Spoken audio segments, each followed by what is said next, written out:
Guys, are you excited? Today we're gonna winterize our Airstream.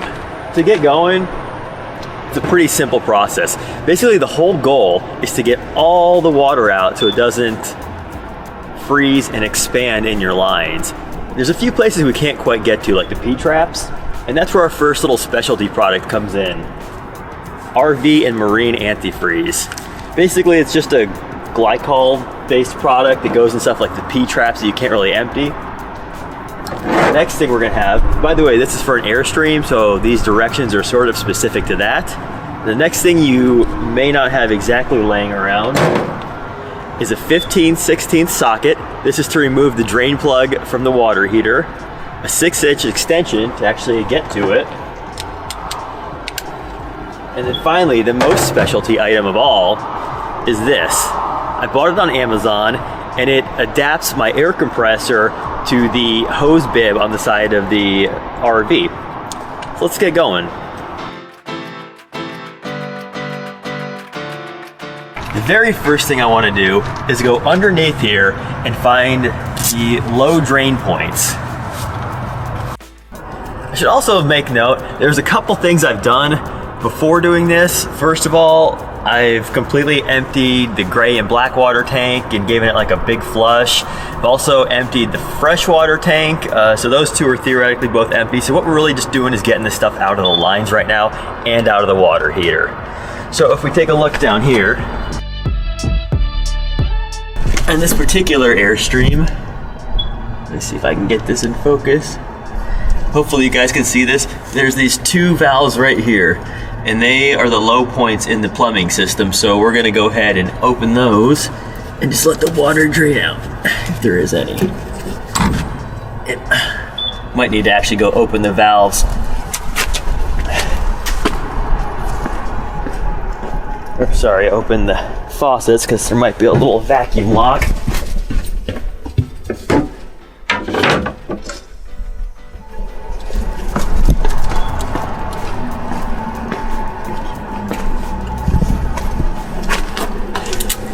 There we go. So basically there was just a little vacuum lock in the plumbing. So now that I opened one of the faucets, it's gonna go ahead and drain out there. And theoretically there shouldn't be too much water in there if you've got the other tanks taken care of. So I'm gonna let that go for a little bit. And then the next thing, after this kind of gets done gurgling away, then I'm gonna go for right here. If you take a look inside, this is an Atwood unit. These are installed, they're pretty common. This is an Airstream Bambi. So what we need to get is this drain plug right here, and this is gonna require a 15/16 socket.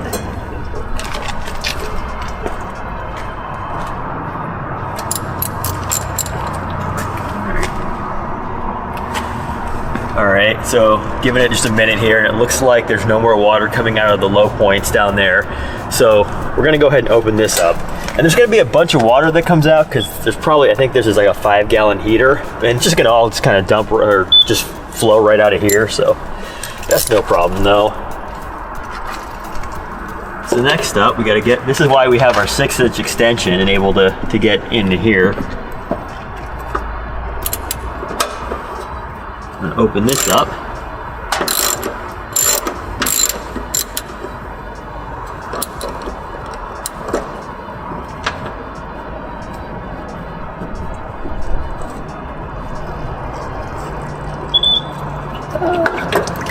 There we go. And then just gonna let that completely all run out. All right, so we're back now a couple minutes later, and all the water has drained out of here. So just for a second, I'm going to place this drain plug back in.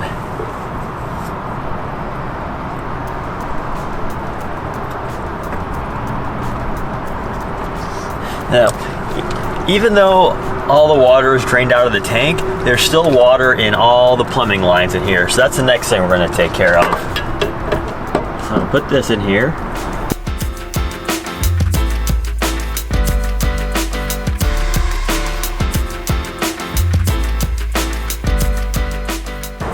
In order to blow out the plumbing lines, we're going to take this device. And again, this is, sort of the most specialty divisive this whole process. I wasn't able to find it anywhere local. I had to buy it on Amazon, or you can try and cobble one together buying a bunch of plumbing parts at Lowe's or something, but I found after adding everything up, it was just cheaper to spend the $15 on Amazon.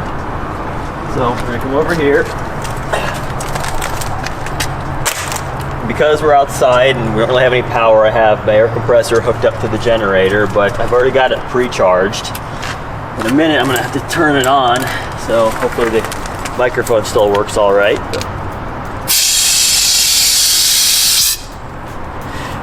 You can actually buy cheaper ones of these, but the reason I sort of like this one is because it has a valve right here, so I don't have to be running back over here and trying to connect it and disconnect it. I can kind of just screw everything on, and then when I'm ready, open everything up.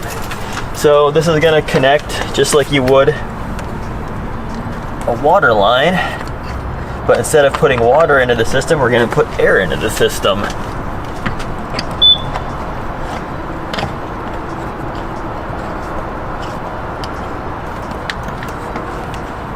Because at least under normal atmospheric conditions, air doesn't freeze. Right. Another thing I want to point out here is when you're doing this, make sure that you have a faucet open, because you don't want to pressurize your plumbing lines. I mean, if you accidentally do it, it shouldn't be a huge deal, but there's another safeguard I like to take, and that's right over here on my air compressor. I like to make sure that the secondary regulator is, actually 40 is a little high. I like to make sure it's no higher than about 30, although 40 should be all right as well. So what we're gonna do here now is we're just gonna turn this on and let the pressurized air flow into the system, and then we're gonna run around real quick and we'll see all the air coming out of the faucets. Come over here.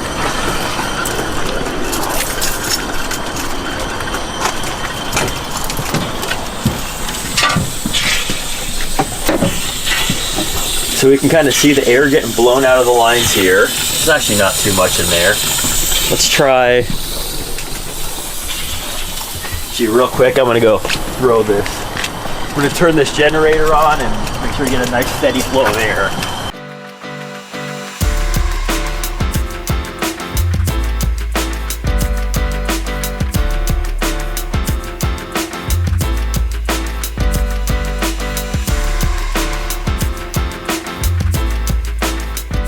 Now I'm kind of going against my own advice here, so I'm letting the pressure build up a little bit just so I can kind of really blast out this air, blast out this water.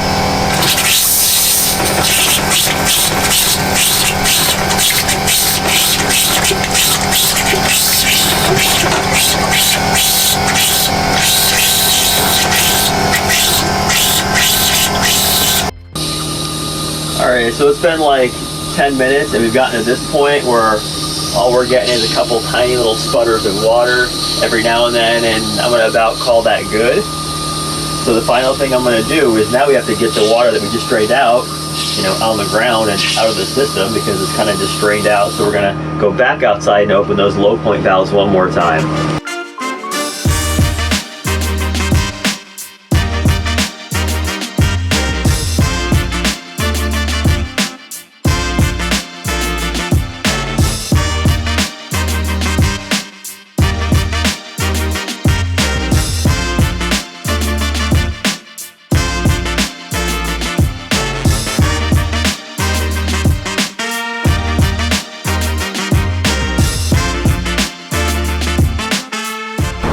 Alright, so off camera, I forgot to film it, but there was one little piece there we had to finish up, and that was all the water that we just drained out of the lines ended up in the gray and black tanks. We had to kind of dump that a little bit more too.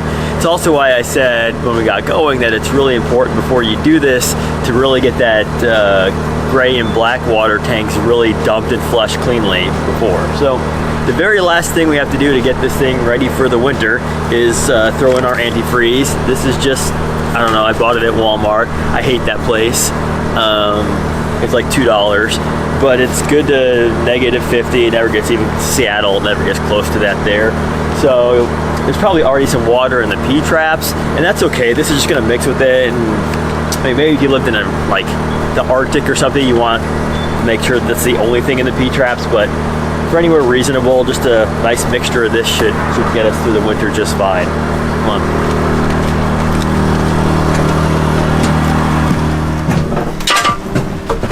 So this is a pretty small trailer. So there's only a couple places we need to put it. First one, it's going to be right here. There's a P-trap below this. We'll just dump some of that in there. Next thing, I always like to just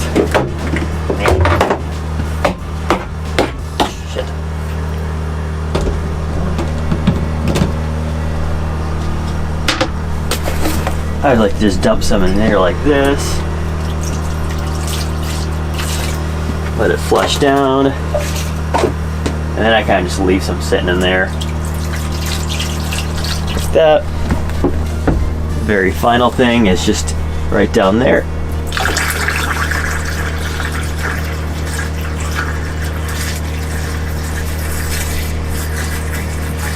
It's good. Got a little more left. Let's see if we can fill this up.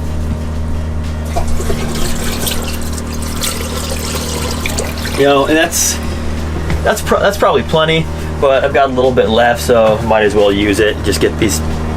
You know, this is there's probably still a little bit of water left, you know, in the black tank and gray tank, so let's just kind of drain down to that.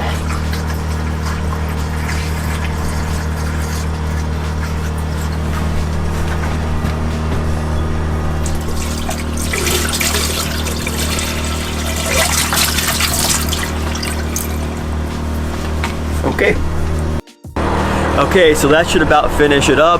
Just to do a quick recap, you know, step one, we opened up the low point valves and drained all the water out of the fresh system. Step two, we opened up the water heater drain valve, let that all fly out. Step three, we used compressed air to kind of blow out all the plumbing lines. Step four, we put our antifreeze in any place that fresh water could collect. P-trap, the shower drain, and that's about it. You know, we should be good for the winter now. Just kind of one note, that air compressor to freshwater adapter that I showed you guys, I bought that on Amazon. I'm going to place a link to that in the description below. It's an Amazon affiliate link. If you guys happen to find any of this useful, using that link, it won't cost you any more, but we'll give the channel a small commission, and that is greatly appreciated. Other than that, if you found this useful, a like, share, or sub is appreciated. If not, hit that thumbs down button, and we'll see you next time.